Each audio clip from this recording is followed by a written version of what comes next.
All right, well, let's get into it because we only have an hour here. Thank you so much for joining, everyone. I'm sure we're going to have more people come in over the next few minutes.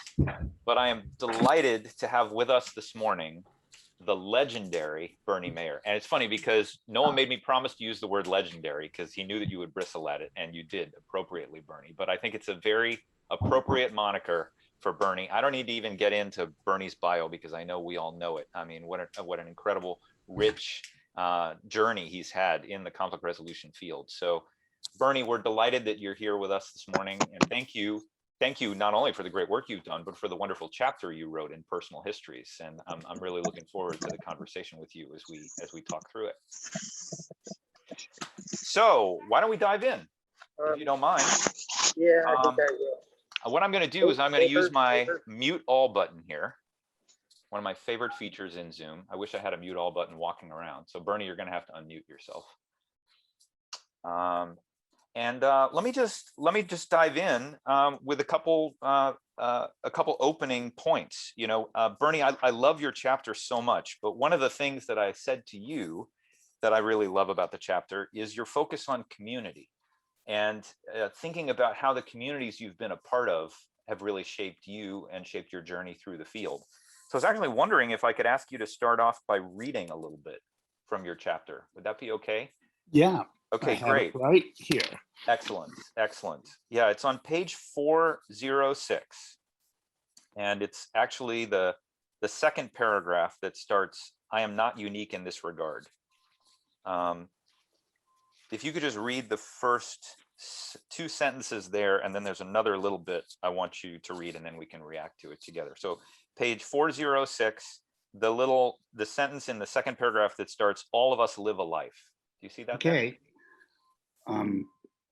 You don't want me to set any context for it. I'll just read it. Well, you're going to give context in a minute, so read it first. Yeah. All of us live a life in community, and the communities we are part of and the dance we do between our need for both affiliation and individuality are a defining element of our identity, no matter what our vocational or professional focus.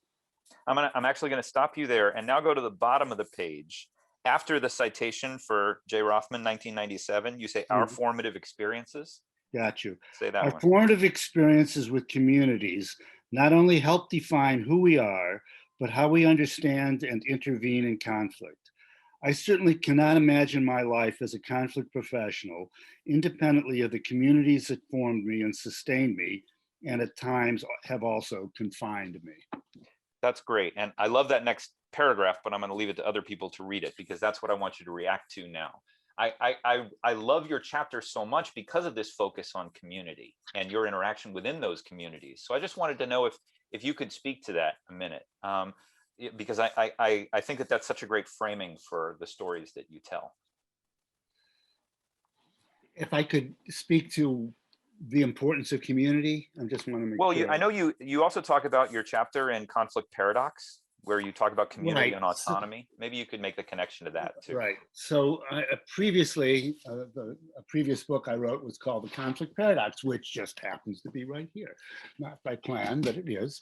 And in that, I basically talk about the fundamental way in which we as conflict interveners take things that we see as contradictions, or is that you can't have both of them, and we in fact have to integrate them and see that they are essential parts of each other. So one example would be competition and cooperation, that we think of ourselves as trying to promote cooperation, but in fact I think in order to do that we're actually helping people compete in a way that reflects a lot of the cooperative spirit at the same time.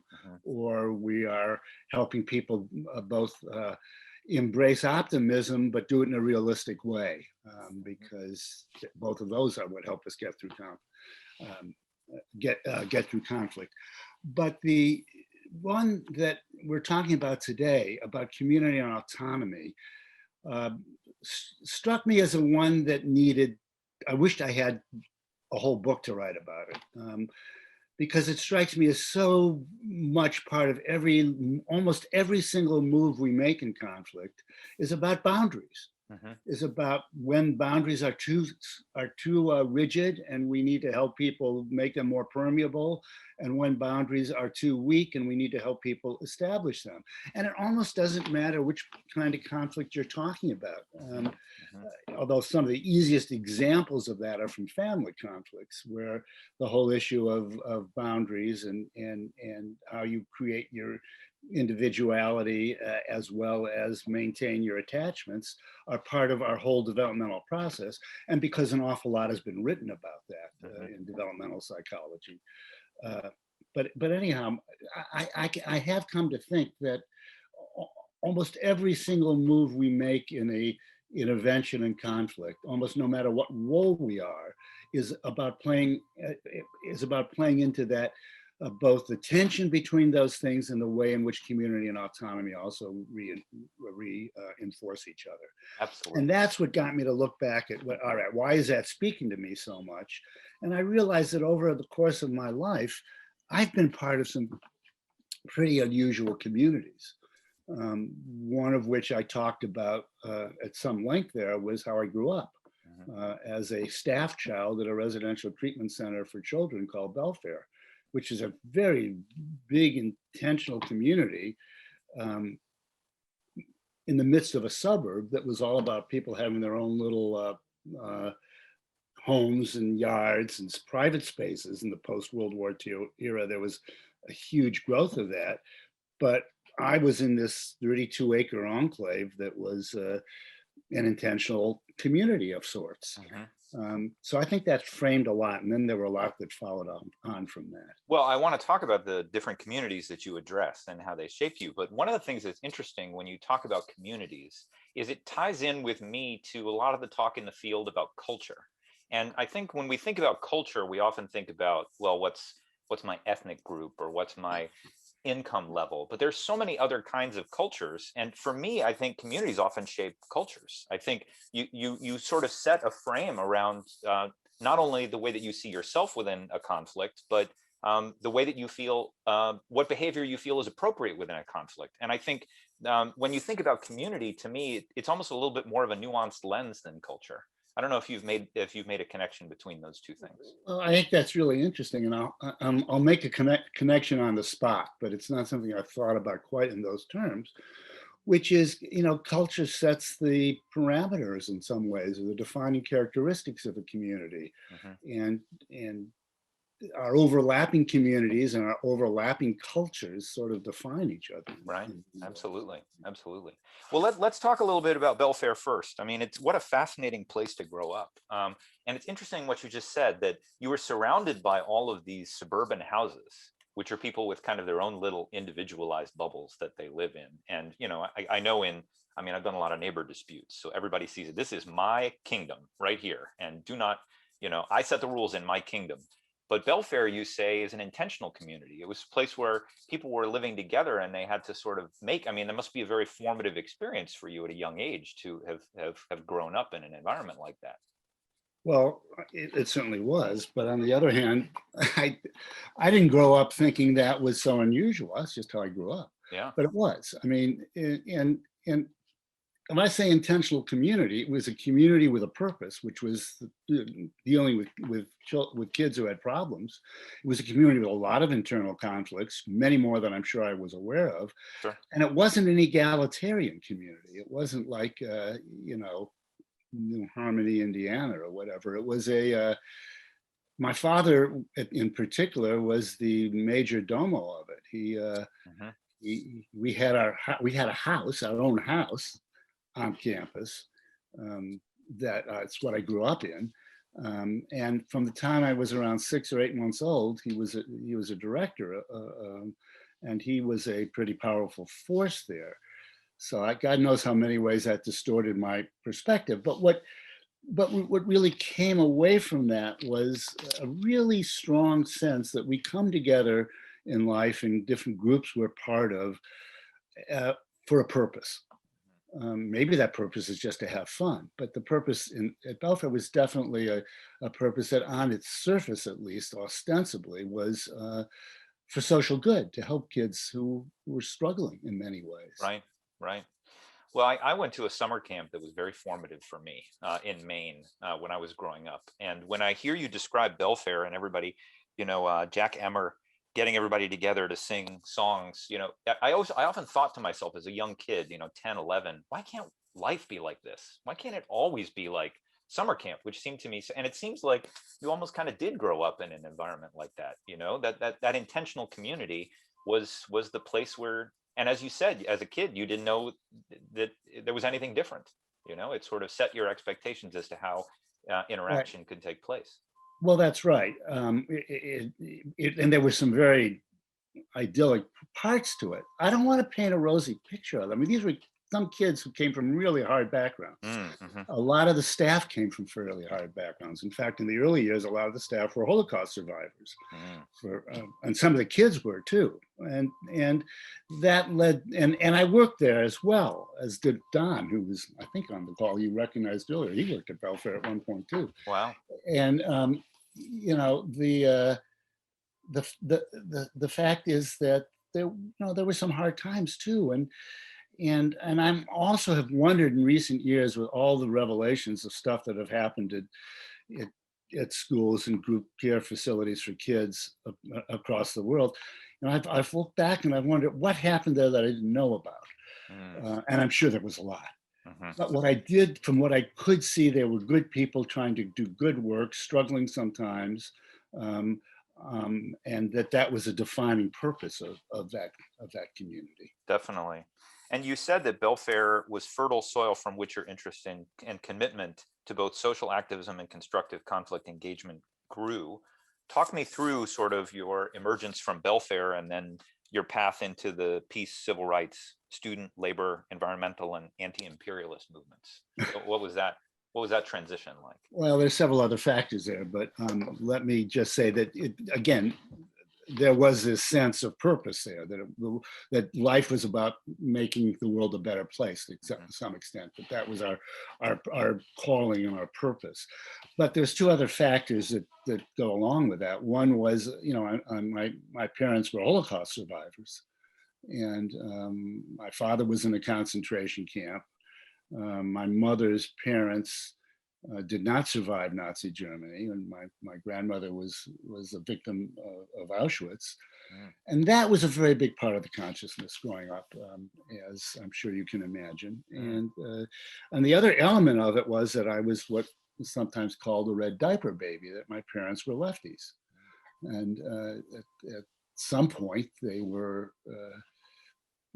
That changed. At some point, my father left the leftist organizations he had been part of because some of the excesses I think he saw in the particularly in the communist world that he couldn't abide by. But he also became much more conservative. But nonetheless, I grew up, and a lot of my friends that I grew up with were children like me of that community. So that was also in the air. And then and I became quite active at a very early age in both the anti-nuclear weapons movement and the civil rights movement. And at a fairly early age, I joined a youth branch of CORE, Congress of Racial Equality, and then the main branch. And all sorts of things happened. In that experience, at quite a young age, I was arrested in a demonstration in Cleveland where a minister was killed in the demonstration who I knew. He was chaplain at Case Western Reserve University, what is now Case Western Reserve University. I did voter registration in Mississippi, and we were attacked, and a lot of stuff happened at a fairly early age that grew out of that. But in a sense, those were also all communities. The CORE was definitely a very strong community, for example, and one in which I had quite a few people I looked up to greatly as role models. And still looking back at them, I still can get into that, thinking about people in that way. And then I went to Oberlin College, which was a community, as most universities are, but it was a relatively small and encapsulated one. And within Oberlin College, I was part of a cooperative community, which still exists, the Oberlin Student Cooperative Association. I just got a mailing from their alumni association this morning.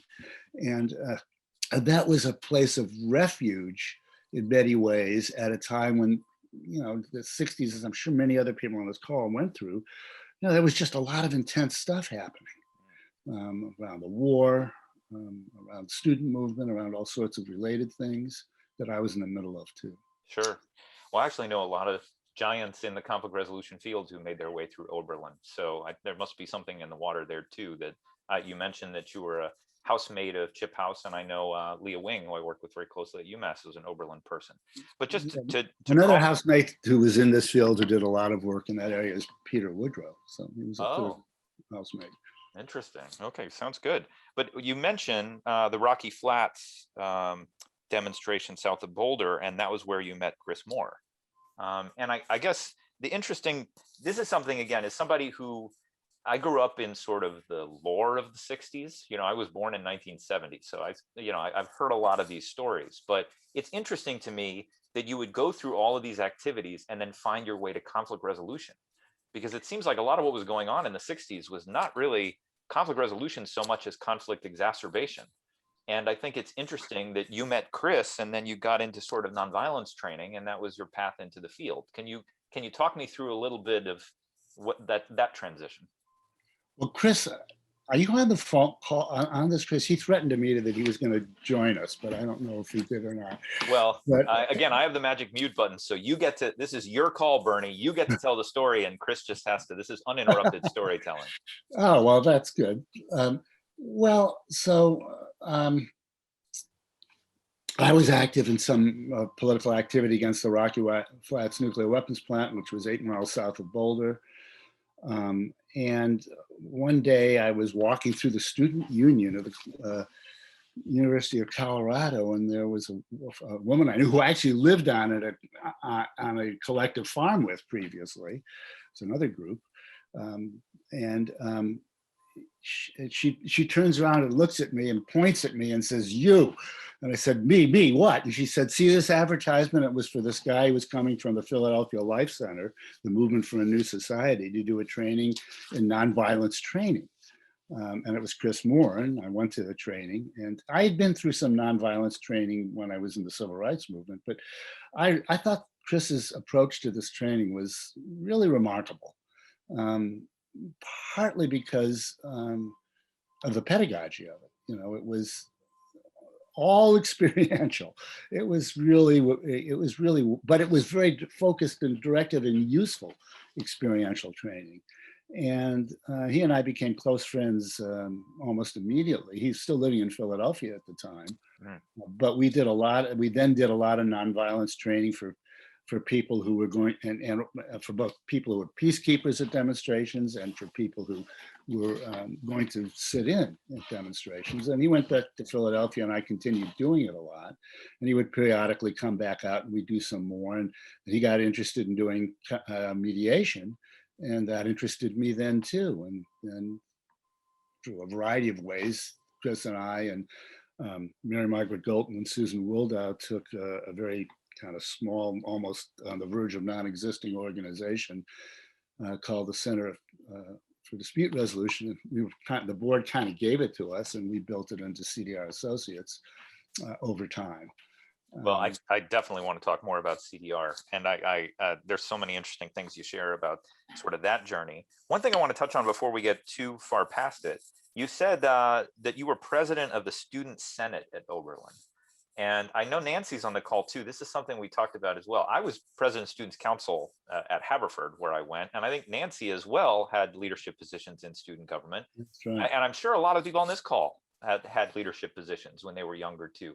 And I was just wondering, do you have a theory of leadership? Is there something about that experience that sort of led you to some of these trainings and the work that you did later? I think, at least from my experience, being in a position of leadership, you have to think about, how are we going to get past this? How are we going to make a decision together? I think from a certain perspective, if you're an outsider, you can always be the agitator. But if you ever have a leadership position thrust upon you, you have to say, okay, well, agitation is fine, but what are we going to do now? So I was just wondering if that was something that if you have a reflection on that. It's one of the other people on the call is my colleague from Creighton, Mary Lee Brock, and she will know that one of the last courses I taught at Creighton before I retired was on leadership and conflict. There you go. So I wouldn't say was it thrust on me? I don't know. I mean, maybe it was thrust on me, and maybe my ego forced me to go for it. It was some combination of being thrust and letting myself be thrust. I see. Well, I like the woman who you lived on the collective farm with saying, you should do this. Like that one moment, like that changed the whole course of the conflict resolution field. So that was somebody thrusting something upon you. Yeah. She was a pretty remarkable woman, I have to say, but that's another story. So about leadership. Well, without getting too abstract here, if you're a leader, you have to build a group and you have to respect the individual needs of people in the group. Right.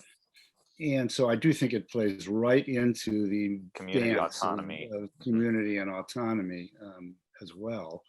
And I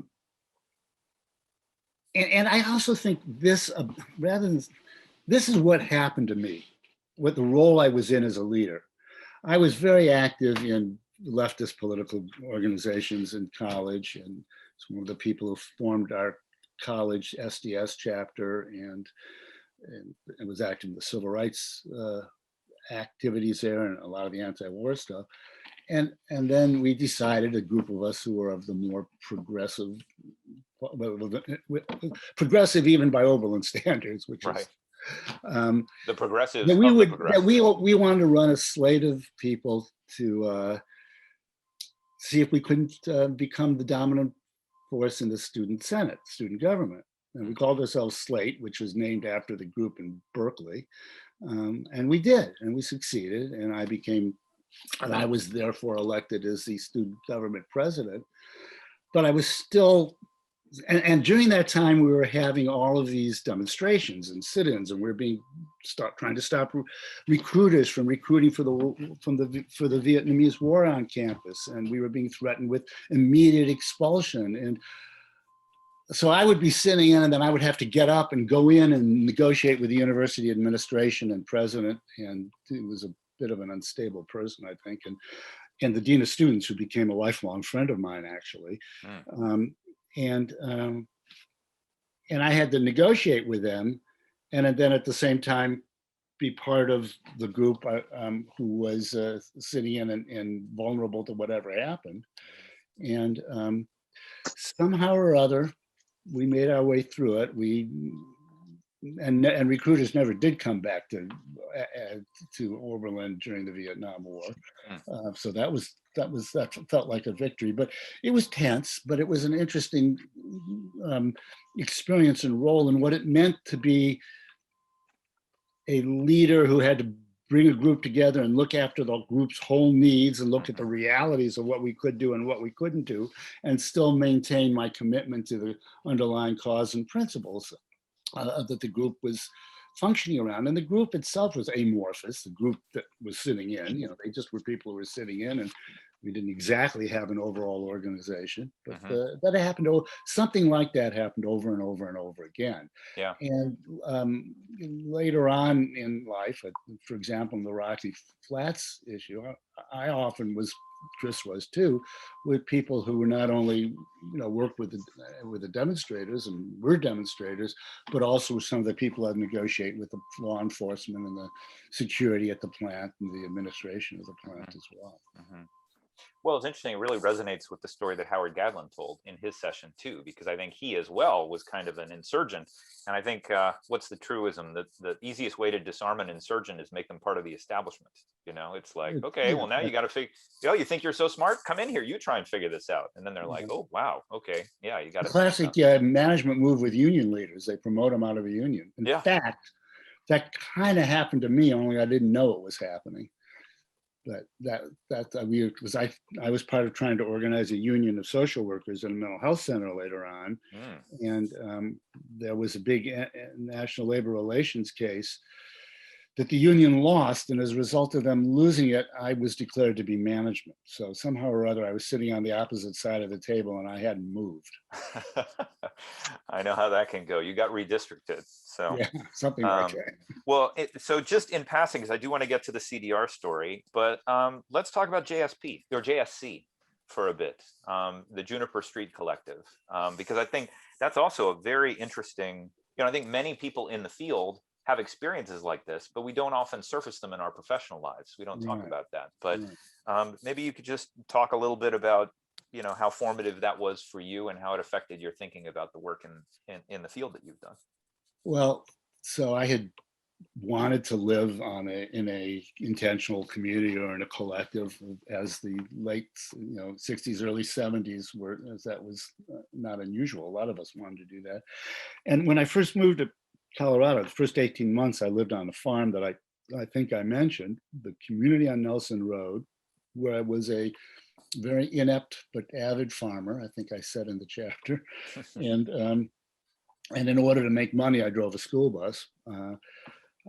And then after a certain amount of time, I realized I really didn't want to be a farmer all my life. So I was looking, and my wife at the time and I and our little son, Ethan, moved. The house became available next door to my brother's house in town on Juniper Street. Actually, what someone pointed out to me many years later is it was really Juniper Avenue, but we called ourselves the Juniper Street Collective. And so in 1973, the end of 1973, we moved in there. And there I stayed for 30 years. Next door. And so there were two houses. At one point, there were three houses. But for most of the time, there were two houses. There was my brother's family, our family, and then there were a couple other people who lived with us at different times. Chris Moore lived with us for a while. That's when he was really getting into mediation, and he was actually living with us. So I was also following him along at that point. You said Chris. Chris moved in with you. Yeah. Chris Moore. Okay. Yeah. Chris Moore, sorry. And so it was family, and it was an extended family. But it was also, we ate together 5 days a week. We bought groceries together. We did childcare together. What almost drove us apart was we did a garden together, but somehow we survived that experience. And the last vestiges of your farming made it into the garden. Yeah, exactly. Oh no, the last vestiges of my farming are still going on. But how you asked, your specific question was how did it inform my work? So aside from the fact that I really got into it while I was living there, it was again a issue I think many of us on this call have faced, which is wanting to do work that was good work and be able to make a living at it. And I was working as a social worker in a mental health center and another residential treatment center. I ran a methadone clinic for a while, and I all of which drew on and taught me a tremendous amount, but it wasn't directly about social change in the way that I wanted it to be, and that living in the collective was about, and that the spirit of the collective was about. And so when mediation came along, it seemed like an interesting way of amalgamating for me, and I know this is true for many other people, the desire to do good work individually, professionally, the social work part of me, and the social change part of me. It felt like it was an integrating of those things. And that's one of the things that really attracted me to that.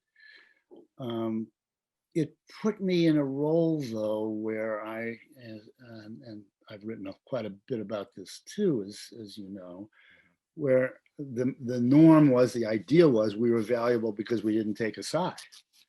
And as you may have been able to figure from what I've said, and maybe from knowing me, that I'm not someone who's short on opinions. Well, we're definitely going to talk about that. That's in your chapter too, yeah. That was a interesting tension there again. It was my own individual and community tension, I suppose. But it did strike me as a way in which I could really make a contribution to building community. So that's actually a way in which I often saw the work we did, which was helping communities be more productive, whether those communities were literal neighborhoods where there was neighborhood conflict, or organizations, or family communities, or much larger communities, societal or social communities. And in many ways, I often looked at the policy issues, like about environmental issues or public housing, as also about how do you help communities function better? How do you make them work better? And I still feel that way. I mean, I still feel that's an important part of what we do.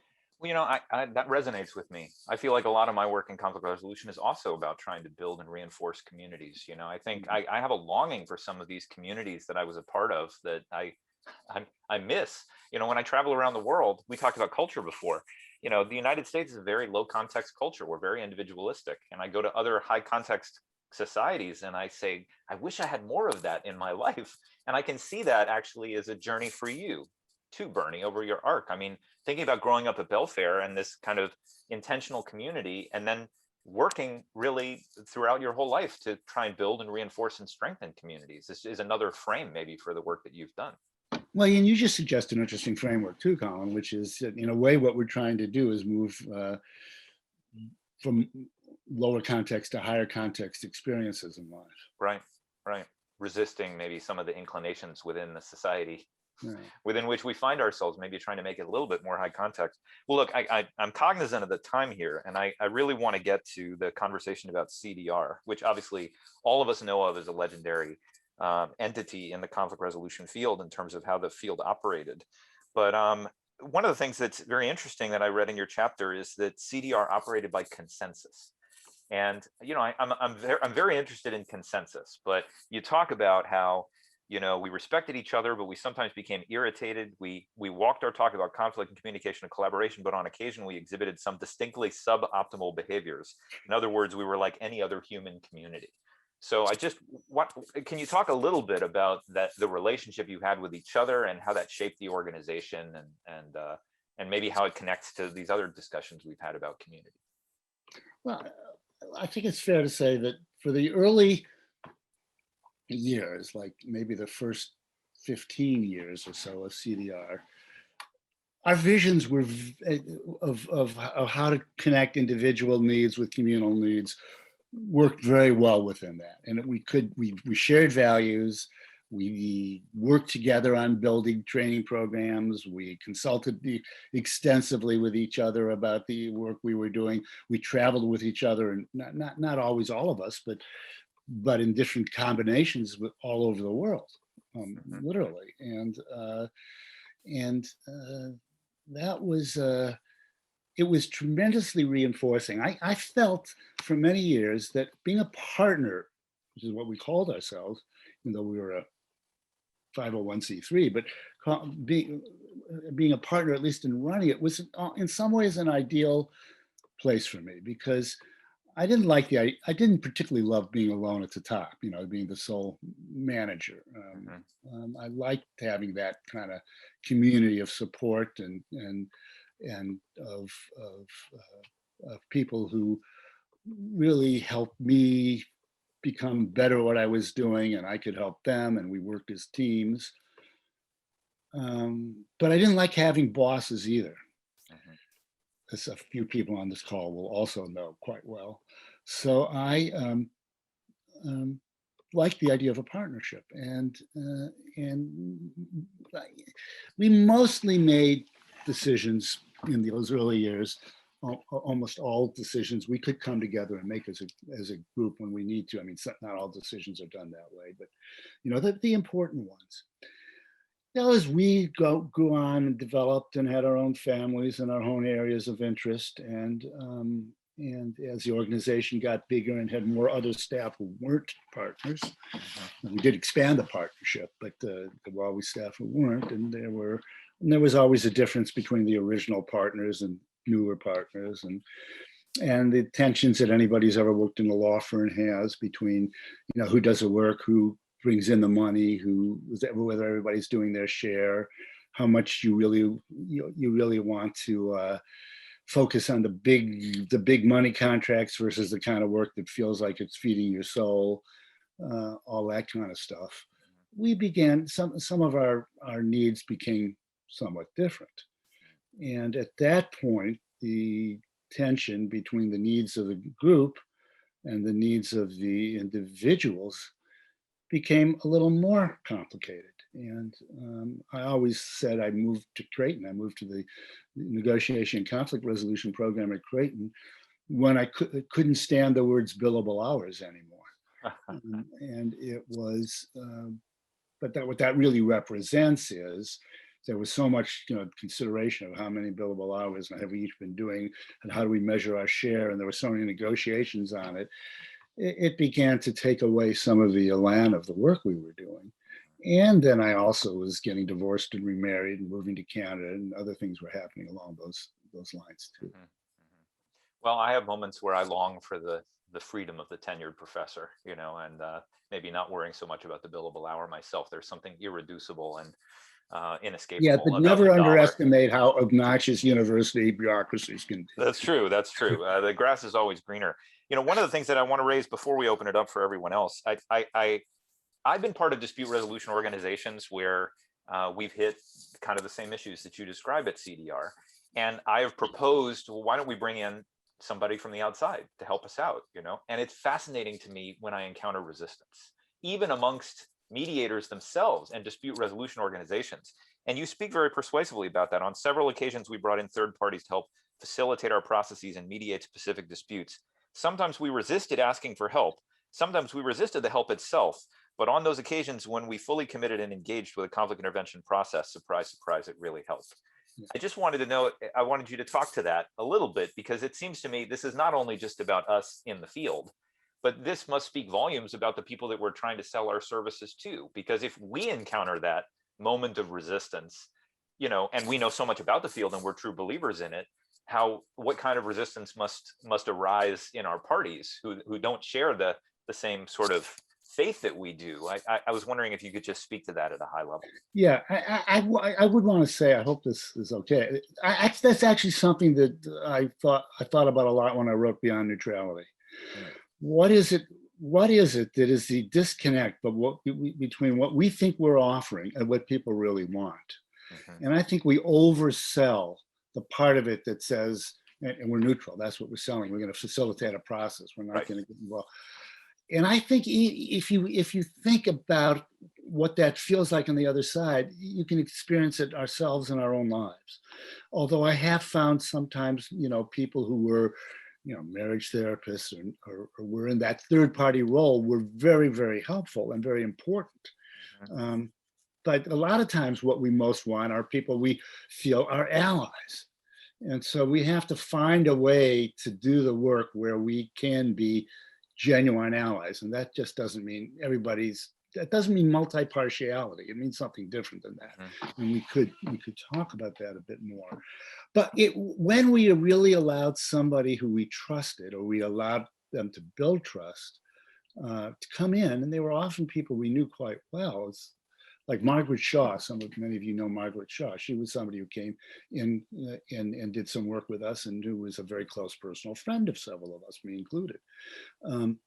But we trusted her and we let her be in that role, and she could really guide our conversations, and she could also point things out to us in a way that we, needed to face some stuff that maybe we were resisting. But she did it in a way, which anybody knows her can imagine this. I think she did it in a way that was extremely easy to hear, even though it was often very, very pointed. It was helpful. Now, there were some times where people came in that didn't establish that kind of trust. And again, all of us know that as interveners, it makes it very hard to go forward. And we end up feeling like they were pushing us in a direction that they thought we wanted to go in, we should go in, rather than they bringing us along to what we thought we needed to go in. Well, I do want to open it up. So I'm going to, if people have comments they want to make, please don't hesitate to put it in the chat or raise your hand. I'll come to you in a minute. I will say, if I'm going to be a fan a little bit on this, I will tell you, Beyond Neutrality blew my mind. It was one of the biggest books. It changed my career when I read that book, because I had spent so much time sort of learning the gospel of dispute resolution, and then to open a book that questioned some of that, and I felt like it was all of the voices that had been in my head while I'd been sort of learning all of the key tenets of conflict resolution. I felt like you put voice to that, and I just want to give you a moment to talk about neutrality, because I think obviously there had been some discussion about, well, can we really be neutral? Is this a fair thing for us to advertise ourselves as being? But I think you got some pushback from the field as well when you came out with that. Yeah, I mean, so it does seem to me, and you do write about that very persuasively in your chapter. But I just, I wanted to sort of give you a chance to talk a little bit about sort of, why you wrote the book, and then how your feelings have evolved on that subject since you wrote the book. Well, in very brief amount of time, this is something, unfortunately, anybody who's ever talked to me about it knows you push a button, I go on and on about it. But yeah. I felt like I was teaching things as a trainer that I wasn't necessarily practicing. And that to me is a wonderful, when you experience that, that's a wonderful moment of opportunity for growth. It's a whole reflective practice thing. And one of those things was about positions and interests, for example, but I won't go there right now. But I often thought, like, I'm not sure that when we say we're neutral, we're not going to take sides. I don't think that's credible often. Because what does neutrality mean? If it means we don't have opinions, well, that's not true. If it means we have never any structural relationship, the only time I have a male and a female in a room, there's a structural connection that undercuts my neutrality, just as an example.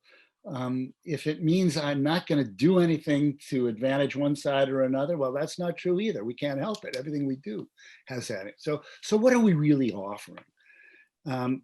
But what specifically inspired Beyond Neutrality wasn't that so much as was the sense we were leveling off in our growth. We were not reaching there was a bigger potential we had than we were realizing. We weren't players in the major conflicts of our time, whether it was on a very local level or on a much bigger level. We weren't the people. It was a fairly narrow band of conflict that people would really come to us for, and we could play a bigger role if we got beyond the sense that the only role we could play was as third parties who are helping people resolve conflict. Now that, I didn't at that point say we should never be neutral, so we should never be in that role. I said we should move beyond it. We should not just do that. We should see the role of organizers as advocates, as allies, as system designers in a much bigger way. And that, in fact, I think we've seen some of that. Some of the most interesting work that's being done are by people who want to take the sensibilities, the skills, the capacities of conflict interveners beyond the third party role to the ally role, allyship, if you want. And so that's what inspired me. And I'm afraid if I say any more, I will start pushing other buttons in myself, and no one will get a chance to ask it. Oh, hey, I'm a fan of pushing buttons, and I want to return to this in the coda at the end too, because I think it's kind of where you wrap your chapter up. But let me open it up to our other distinguished participants on the call. Does anybody have any thoughts, reactions, comments they'd like to feel free to unmute yourself and share your thought.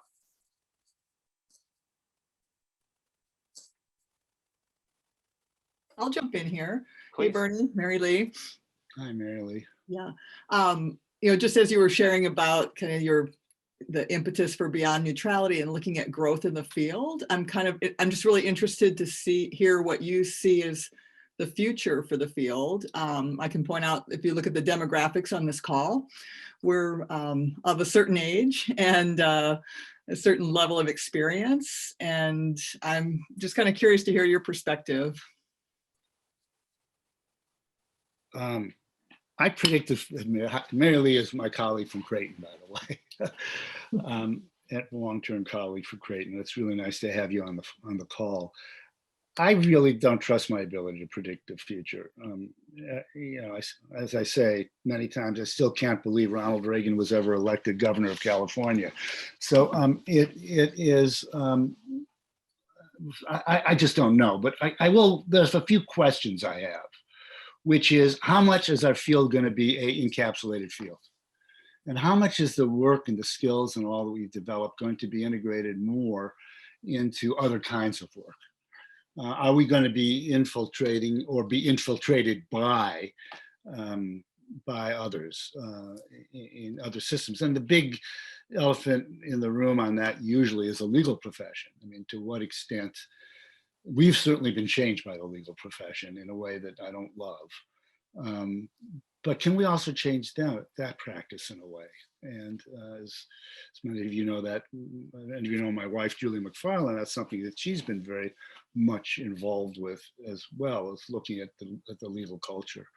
But it's also in the medical field, for example. How much are we, and that's certainly something at Creighton we've worked on quite a bit, which is how do we influence the sense in which people break down some of the barriers to team community work in the medical field, within medical teams, but also in the interactions between patients and families in the medical system, and how much do we influence the work and infiltrate and get connected to the work of policymakers in all sorts of different institutions of government. So that's one question I think we have to ask. Another question I think we have to ask is, what is the kind of intellectual capital and skill reservoir of skills that we really are bringing to the table, and how do we modernize those, and how do we kind of kick ourselves in the butt and challenge ourselves to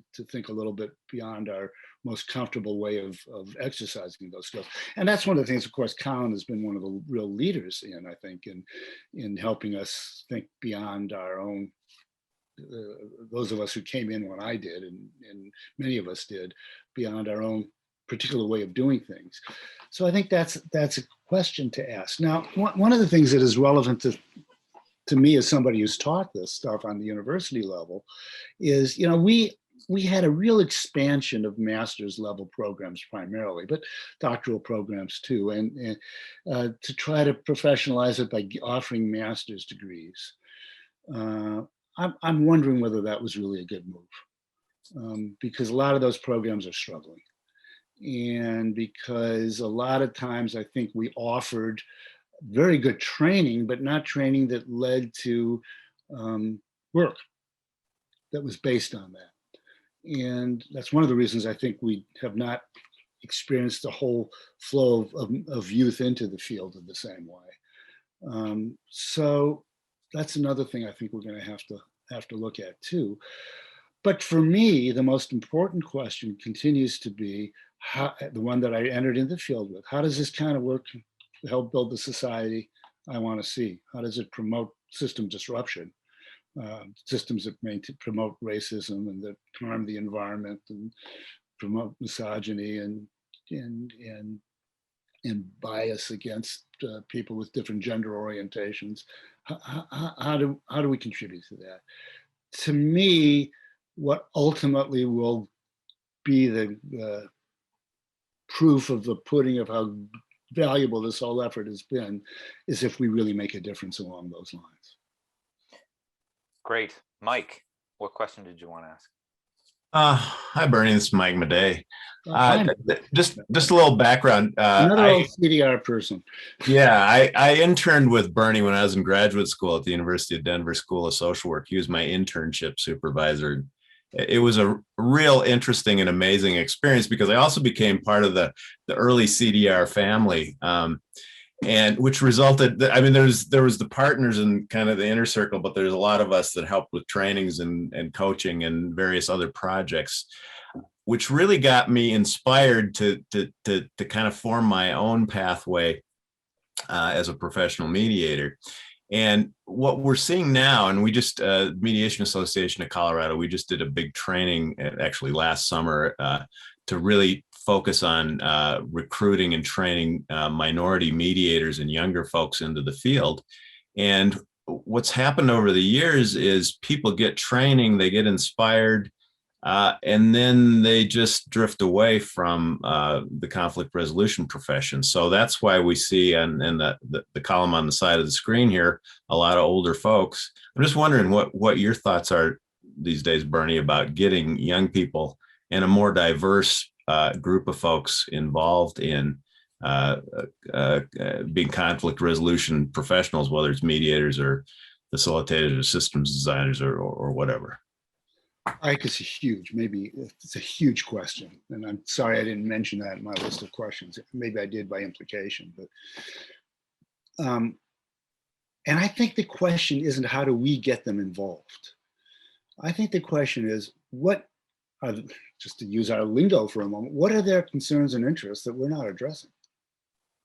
Why is it that I've heard, and you have too, Mike. I know you were on the board of ACR. I bet you struggled with it there. We have heard for years, as long as I can remember, we have to recruit for diversity, and we have to have all these things to do it. And I've often thought, yeah, but maybe it's not quite the right question. Maybe the right question is, what do they know about us that we don't know about ourselves that doesn't meet their interests? That somehow or other getting more involved with us isn't their path to what they want to accomplish and what they want to do. And if we really want to diversify the field, we really need to figure that out. We're not, it's not going to be by people like me telling us. It's going to be by really understanding and working and listening and understanding. And I also suspect that some of the issues of community and autonomy are present with that, and also some of the issues of neutrality are as well. What do you think? I think people need to they need to write their own personal story as it relates to doing this work. And I see a lot of people that come out of training and they feel like, okay, I need to get an internship or get hired by an organization that practices in a certain area, practices a certain type of intervention, whether it's mediation or arbitration or whatever.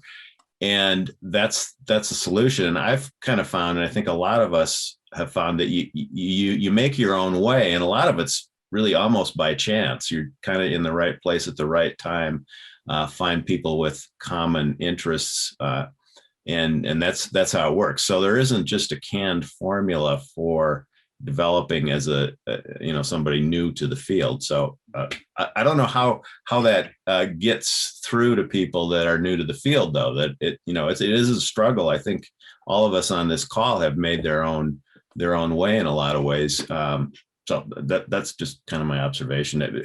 Building people's own capacity and own personal journey, I think, is really important. I would just say that there are areas of the field which are much more diverse, like community mediation or school mediation, for example. And somehow there, I think the work does address the needs and concerns and outlooks of a more diverse group of people. But in business mediation, it's not totally not diverse, but it's not very diverse, or in family mediation or in environmental mediation, it tends to be much less so. All right, let me get a couple more questions in here. Nancy, please. And Conrad, you're next. So I am delighted to be on this call, delighted that Bernie wrote the chapter for evolution of a field. And I'm also one of the people on this in this meeting who was initially trained by Bernie, which was wonderful. The CDR training was fabulous. So one of the things that really struck me from Bernie's chapter, and also working with Bernie and the other chapters, was the number of people who had been involved in intentional communities.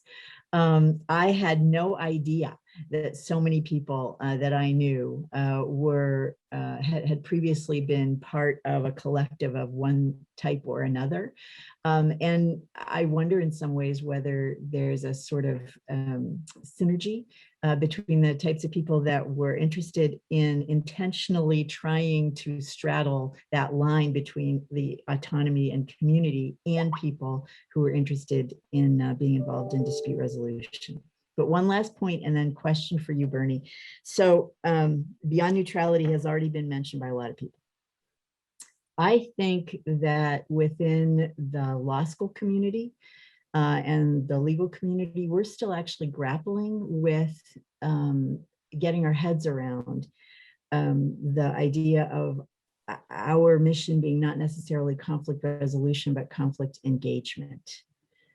And I wonder whether you are beginning to see, partly because of your association with Julie, but whether you're beginning to see that within law schools, there's more of a sense that conflict resolution should not really be understood as something separate, but instead all law students should understand these forms of conflict resolution as a way of productively engaging with conflict, not to the exclusion of the other means, but instead as one set of tools that can be useful. Curious about your thoughts on law schools. Well, I hope that, first of all, Nancy, I really appreciate the way you kind of held my hand, you and Howard, through the process of deciding to write the chapter, because I'm glad I did it. I know I was a Hamlet sort of guy for a while. But at any rate, I would like to think that's true, and I hope you can, and maybe others here can say it is. It certainly isn't the experience I had with the Creighton Law School. In fact, if anything, we were there. We were really a particularly potentially rich resource for doing just what you're describing. And they said, no, we just want people to do commercial mediation and arbitration. If you don't do that, that's not really what we're interested in. We think it's not real, it's not serious. And at a more progressive law school, the one Julie's was in, the University of Windsor Law School, my sense is they were more likely to talk the talk than walk the walk on that. And I just don't know. I mean, I would like to think that happens, but the entrenched interests which are very patriarchal in many ways in the legal community, that's a pretty hard nut to crack. I mean, I hope we're making progress, but I don't know. You live in that world much more than I do. What do you think? I think that those of us involved in the legal dispute resolution community who are academics, I feel like in a way we are starting to urge, and I don't know whether this is good or not, but are starting to say, don't think of us as so special. Instead, understand that what we are providing is to all lawyers and law students another set of tools, another set of processes that can be used to engage productively with conflict, and that may result in resolution. So in a way, I feel like we're saying to ourselves, to the extent we keep on describing ourselves as special, we are limiting our ability to be as effective as we could be in becoming part of this larger picture. There's always the danger of being co-opted, though, as you do that. It's always a 2 a.m. Well, as you know, Julie struggled out with writing The New Lawyer, and it's a wonderful, I think, resource for trying to understand that and work with that, but it's not one that the legal community has entirely embraced. Yeah. Let me try and get in one more question because I'm very aware of the time. Conrad, please, you've been very patient. Oh, you're on mute, my friend. Sorry, thank you. Well, actually, I am an attorney. I've been practicing law for 38 years, have just recently entered the field of mediation. And personally, I believe that I've been involved in dispute resolution for a long time. And my interest in mediation is simply to do it better. Over time, I came to realize, and part of my practice was a recognition that the strongest person in the room was not necessarily the one who was yelling the loudest or pounding his shoe on the table or being very demonstrative, but was the one that all the people in the room were willing to listen to. That was the most powerful person in the room. And I was trying to work to become that person. And that involves gaining the trust of the people in the room. And my question for you, Mr. Herrera, is you have a clear, committed path with a certain set of beliefs, a certain program, a certain agenda, a certain history, a certain thing. And with all of that, when you're sitting down to mediate with people, how do you get them to listen to you? How do you get them to go beyond saying, I know who Bernie is because I've read his resume. I know what he's all about. I know what he's going to say before he says it. Yeah, How do you get beyond that to get people? Fortunately, a lot of people who I work with haven't known what I was about. The purpose isn't to get them to listen to me or get them to listen to each other often. And it strikes me that the thing that's helped me a lot through all of it is a firm belief that in most circumstances, I don't believe I know better what other people need than they know themselves. Where I draw the line on that is where the power differentials are such that I need to play a role in doing something about that, because otherwise the process itself will cause somebody to be run over. But in the situations where I'm in the third party role, it's not that I pretend to have no opinions or be completely neutral, but I am committed to people being able to talk to each other, listen to each other, understand each other, and think through where they need to go, which may not be to agreement at all. But wherever they need to go, and to talk about what the real differences are at the level that they really need to talk about them. See, one of the things I've always been concerned about is that the nature of our business and our business model is we always talk almost entirely at the transactional level, whereas oftentimes that's not where the real conflict is and the real differences are. So if you're mediating a grievance in the workplace, you may figure out whether somebody should have been given, an overtime shift or something, or a vacation time, or a promotion, but they're not really talking about the fact that people feel power is being abused in the organization. So, that's the question for me often isn't how do I get them to listen to me, but how do I put them at a place to be able to talk about an issue that they need to talk about at a level that they're able to talk about. Well, I'm looking at the clock and I'm very sad that we've run out of time, because I feel like we have about 3 more hours worth of content that we could dive into, Bernie. I think this says something about you, that you inspire such deep reflection on the part of all of us. So apologies to the folks who had questions, but I just want to thank you, Bernie, for being I think you are the field's conscience. You're our truth teller. You're sometimes you give it to us straight, and I think you don't shy away from topics and challenges that I think other people in the field, as conflict avoiders may say, that's too tough, I don't want to deal with that. But I think, this conversation is a perfect demonstration of that role that you play for all of us in the field. And I want to thank you for taking the time today, and thank you for the wonderful chapter that you wrote. So do you have any closing comments you want to share before we set everyone free? Thank you for inviting me. I really enjoyed talking with you. And I also want to recognize there are a lot of people on this call who have played a profound role in helping me on my journey through it. And you all know who you are. I'm not willing to be this conscious of the field. It takes a lot more than me to do that. And there are other people on the call who have done a lot along those lines as well, and in the field. So thank you. Well, we'll let you be a conscience for the field, maybe not the conscience for the field. But thank you so much, Bernie. Can we give Bernie a round of applause? Thank you so much, my friend. And thank you everyone for taking the time. Be well, keep in touch, and hopefully we'll see each other again soon.